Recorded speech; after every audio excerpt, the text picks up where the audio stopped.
Hello everyone, and welcome back to another video. I'm the Last Wanderer, and today we've Snapshot 22W17A, which introduces the goat horn, makes Warden Changes, and finally gives us a reason to farm the Warden. Oh, also everyone's stuck as the default skin of either Steve or Alex for some reason. Not very convenient, but let's get into it. So the first thing we have to look at is the goat horn. This new item can only be obtained from goats, but only if they ram a special block, like stone, logs, packed ice, or one of the three ores that naturally generate in mountains besides coal ore, which is iron, emerald, and copper. It's important to note that of these 8 horns, only 4 of them can be obtained from regular goats. The other 4 have to be obtained from screaming goats, which only 5% of all goats are. Also, if we look in the creative inventory, we can see that goat horns are classified as being a building block, a decoration block, a redstone component, a form of transportation, a miscellaneous item, food, tools, weapons, and either a potion or potion ingredient. Yeah, that's some strange classification. Definitely a bug. Now here's all 8 goat horns with their corresponding sounds. First we have ponder. Then there's sing. Next is seek. Now we're at feel. Then we have admire. Then there's call.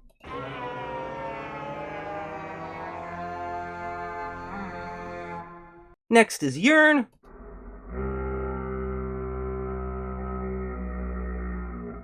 And finally, there's dream.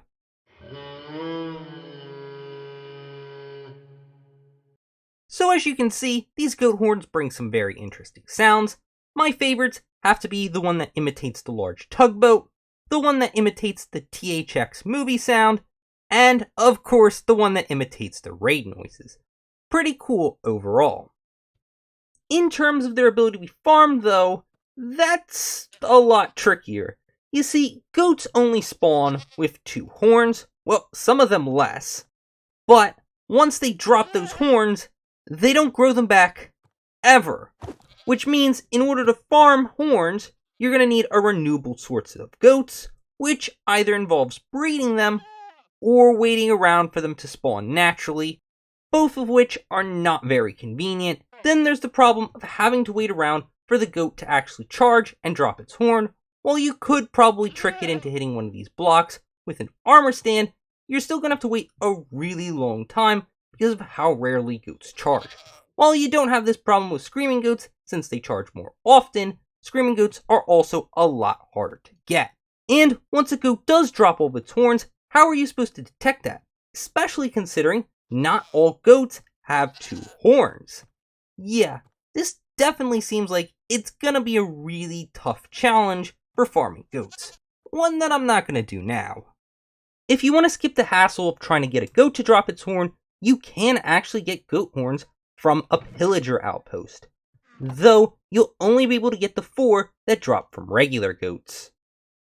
You know, I'm really glad that in this update, Mojang decided to use some of the new features, VLA and goat horn, to improve some very lackluster structures, that being the outpost and the mansion. Now, let's get to some of the more exciting changes of this snapshot, the ones that have to deal with the Warden. In a previous snapshot, the Warden had been given a sonic attack to shoot down those pesky players that pillared away from it. But that sonic attack had an issue. It could simply be dodged by using a shield. Now, however, the sonic attack has been buffed and also nerfed. It does less damage before. It used to do 30 health, now it only does 10, but the sonic attack can now go through both shields and armor, meaning this netherite armor I'm wearing here will have no effect on it. It'll still take half my health down, the same as if I had been wearing no armor at all. The Warden's now angry at me. I'll raise my shield, but my shield and my armor aren't going to do anything when he leans down and fires his sonic beam straight out of his chest. That took out half my health, though I am regenerating. Another thing that was changed is the sonic attack's cooldown was greatly reduced.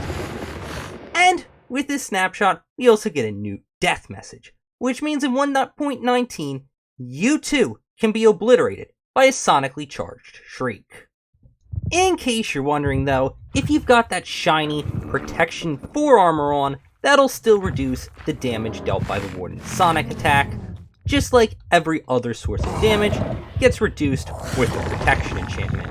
Now, when this Warden eventually decides he can't reach me and starts shooting his sonic attack, you'll see I won't lose half my health, I'll lose a lot less.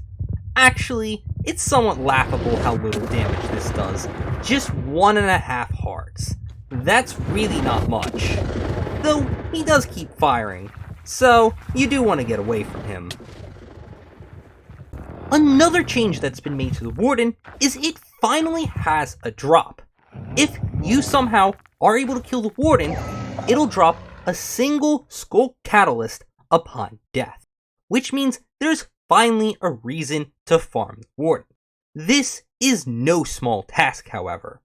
Nah, I'm just kidding. I literally made this farm within an hour. The way this farm works is I've got a naturally occurring Skull Shrieker right here, as I'm in the Deep Dark biome, because, of course, naturally occurring Skull Shriekers are the only type that will summon Wardens. If you've hand-placed it, it won't work. And that's what I built this farm around, this restriction, because I'm all the way down in the Deep Dark. Obviously, this would have been faster if I could build it up in the air, but yeah, I can't do that, so I'm working with the restrictions I have.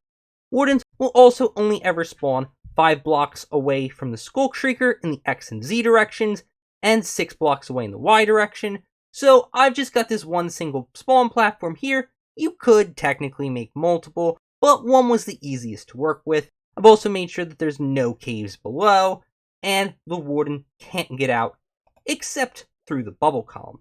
To start the farm off, I just have to walk over here, start this piston here. This is used to attract the Warden.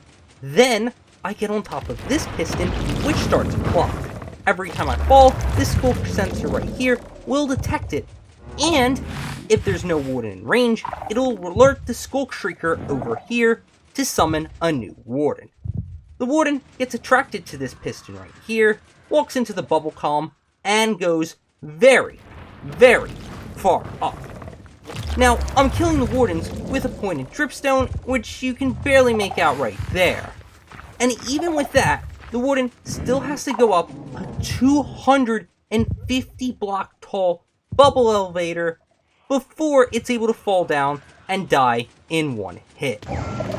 Yeah, that's a pretty insane drop in order to kill the Warden.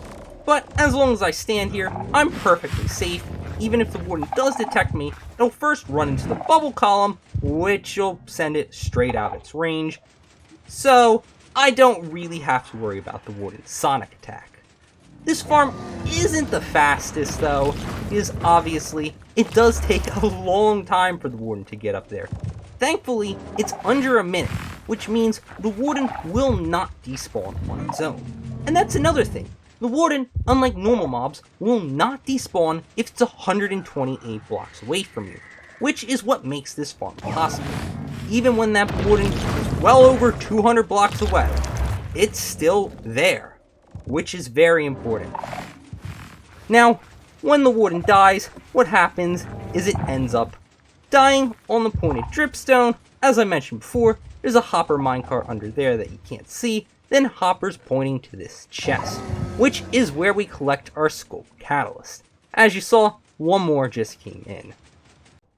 To show just how truly insane of a drop the Warden needs to go through in order to die, let's follow him up. We're gonna be a while in this bubble column. Yeah, the Warden isn't exactly the easiest mob to kill.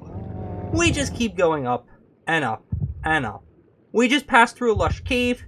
Now we're finally at the surface. And now we are 200 blocks up right about here. And then we fall 200 blocks to Y0, and then an additional 50 blocks to Y negative 50. And that's the majestic skydive of the Warden. And with that said, 1.19 is shaping up to be a pretty awesome update. Let's hope we get a few more big features though. But with that said, that's all I've got for now. So thank you all so much for watching. If you have any questions, comments, or concerns, please feel free to leave them in the comment section below. And once again, thank you all so much for watching, and goodbye. Serious question, why is the destroy item button merged with a goat horn? And how did this happen?